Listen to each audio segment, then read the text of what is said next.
আসসালামু আলাইকুম। নবম দশম শ্রেণীর আখলাক অংশের প্রশ্ন, সরি কেনায়া কাকে বলে? উদাহরণসহ সরি কেনায়ের হুকুম বর্ণনা করো। আল মুকাদ্দামাত দিতে হবে সর্বপ্রথম, তারপর কলাল্লাহ তাআলা দিয়ে একটা আয়াত দিতে হবে। এরপর হচ্ছে সরি ও কেনায় এমন দুটি শব্দ যা এক একটির বিপরীত অর্থে ব্যবহৃত হয়।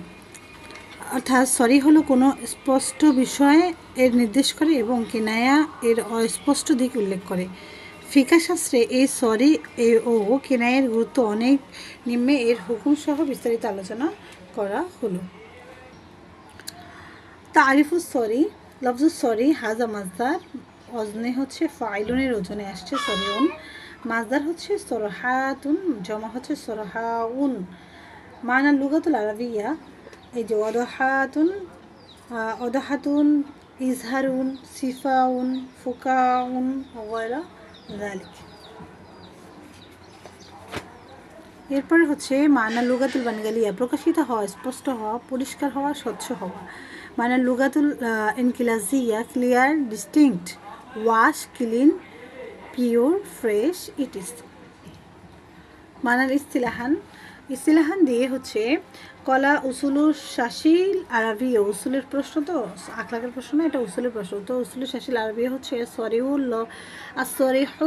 লফজু ইয়াকুনুল মুরাদু, সরি হচ্ছে এমন শব্দ, ইয়াকুনুল মুরাদু যার উদ্দেশ্য হচ্ছে বিহি জাহিরান, প্রকাশ্য হওয়া। কলা মানাল আরবিও, গ্রন্থকার বলেছে ফা আম্মা সরি হচ্ছে ফামা জাহারা, যা প্রকাশ করেছে, মুরাদুল উদ্দেশ্য, বিহি জুহুরু বাইনান হাকিকতুন কানা আও মুজাজান। এরপর হচ্ছে সরি এমন শব্দ যার অর্থ অতি স্পষ্ট রূপে প্রভাবিত হয়, চাহিদা মৌলিক অর্থবোধক হোক কিংবা স্বরূপ অর্থবোধক হোক।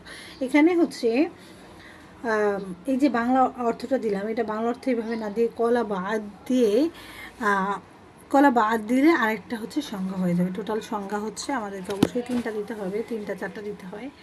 মিসাল যেমন হচ্ছে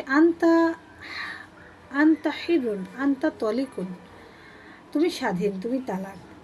এখানে তালাক শব্দটি হচ্ছে হুরুনের স্বাধীন স্পষ্টভাবে বলা হয়েছে, যার কোনো ব্যাখ্যা বিশ্লেষণ নেই। তারিফুল কিনাইয়া হচ্ছে লফজুল কিনাইয়া হাজা মাজদার, ওজনে হচ্ছে ফাআলাতুনের ওজনে কিনাইয়াতুন, মাজদার কিনাইয়া বাবে দরবা।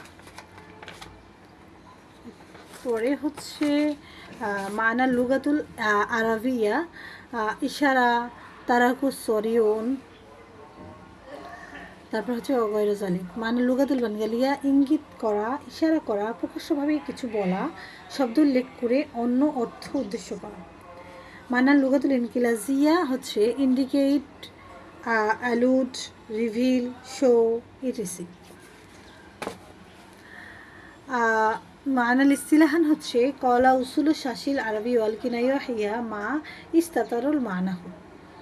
কলা আল্লামা নাফাসি রহমতুল্লাহ বলেছেন মা ইস্তাতারুল মুরাদু বিহি, এটার উদ্দেশ্য হচ্ছে ওয়ালা ইয়াফহামু ইল্লা, অনুধাবন করা যে, ইল্লা বি কারিনাতুল হাকিকাতু কানা আও মা কি মাজাজান, অর্থ হচ্ছে অপ্রকাশ্য অনুধাবন করা যায় না, যার অর্থ অপ্রকাশ্য অনুধাবন করা যায় না, নিদর্শন ছাড়া তাকে, মানে যার অর্থ অপ্রকাশ্য এবং অনুধাবন করা যায় না নিদর্শন ছাড়া, মূলত তাই হচ্ছে কেনায়।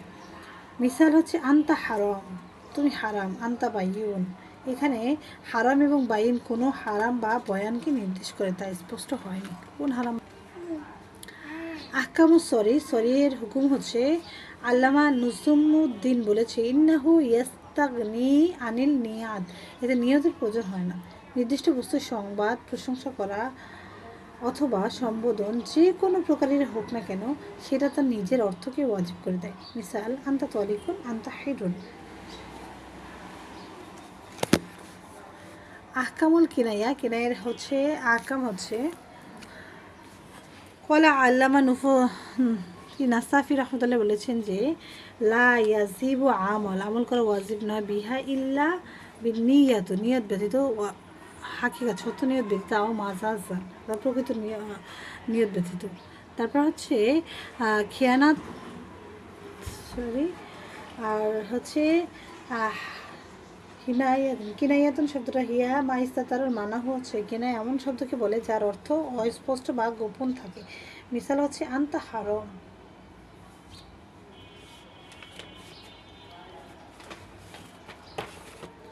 এরপর হচ্ছে হাসিল দিয়ে শেষ করে ফেলবো। যেমন কল্লাহ তাআলা ওয়ালাকিন ইউরিদু লি ইউতহিরুকুম।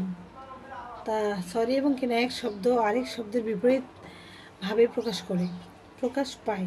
সরি যা সুস্পষ্ট ও কিনায়া অস্পষ্ট বা যা সুনির্দিষ্ট নয় এমন বোঝায়। ফিকা এর নীতিমালায় এর গুরুত্ব অপরিসীম। খুবই গুরুত্বপূর্ণ একটা প্রশ্ন। নোটটা অনেক সুন্দর হয়েছে। তো যেভাবে হচ্ছে নোটটা দেখিয়ে দিচ্ছি ঠিক সেভাবে নোট করতে পারলে অবশ্যই তোমরা ফুল নাম্বার পেয়ে যাবে ইনশাআল্লাহ। আসসালামু আলাইকুম।